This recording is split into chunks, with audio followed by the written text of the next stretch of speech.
So I was one of 32 children of my father. 32, like 3 to, yeah. And I was born at the time that my father was actually an old man. And so I never got to enjoy the relationship with the father because he was way away from us. He would come like once a week or once in 2 weeks, depending on where he felt comfortable.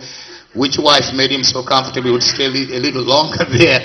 So we went to church because we were told to go to church. We did not know about God.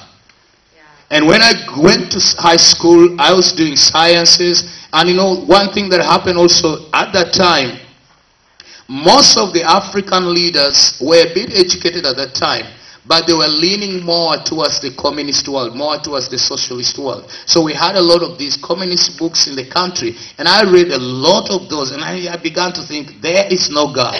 And so, during my high school, one time I walked out of school and I was going into town, just living the rough life that every young man lives. I now moved from the village, I was in town. I was beginning to experience what people would think as modern life, but it was actually going to discos, drinking, doing all kinds of things. So I was going to town, and then all of a sudden, this presence comes upon me.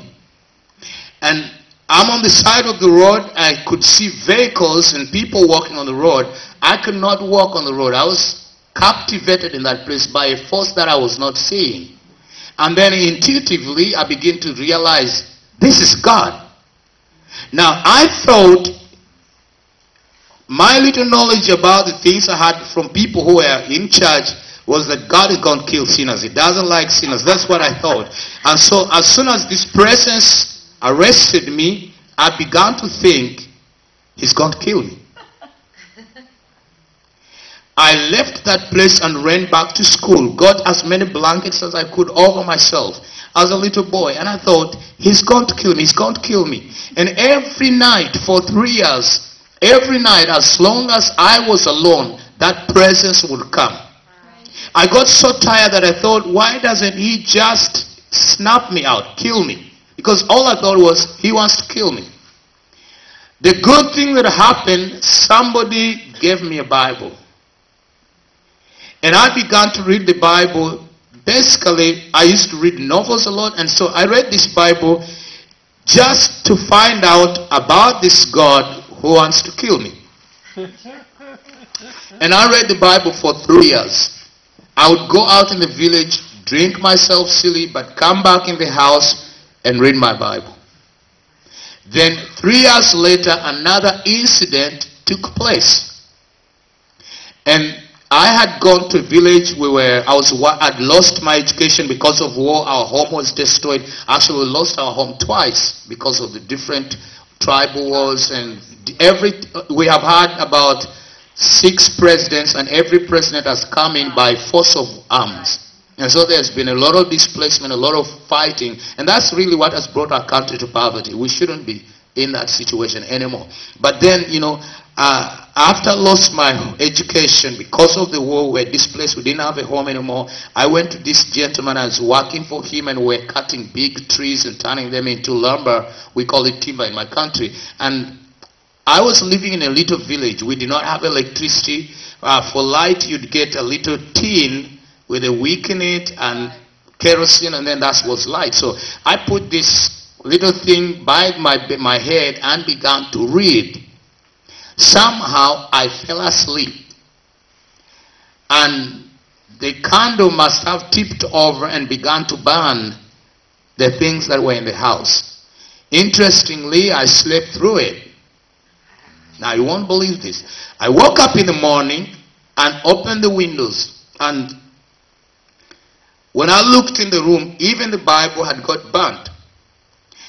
I looked on the mattress. It was a sponge kind of mattress I was lying on, and there was this shape of my head and shoulders on this mattress, and all around was black. It was burnt. I reached for my head, and my hair was intact. There was nothing on my body that indicated that I'd been anywhere near fire. And so as I thought about this, suddenly the presence again comes into the room. And this time I talked to God. I said, God, I thought you want to kill me. What happened? He did not answer me. He doesn't always. So I said, what? Then somehow, because I'd read the Bible now for about 3 years, little glimpses of salvation, but it hadn't sunk. I began to think maybe he does not want to kill me. But then the next question was, what does he want from me? And so I knew a pastor in the local area. I looked for him, and I shared with him my experience, and I asked him if he could pray for me to give my life to Jesus Christ. And he did that. I got born again.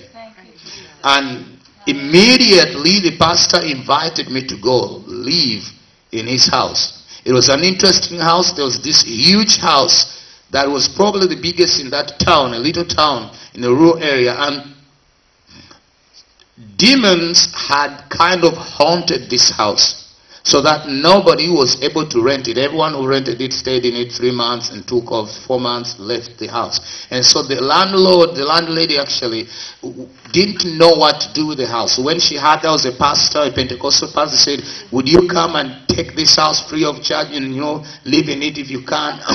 And so my pastor went into this house, cleaned it up, and started living in it. And so it was so big, it had so many rooms. So when I got born again, he got interested in me and said, come live in my house.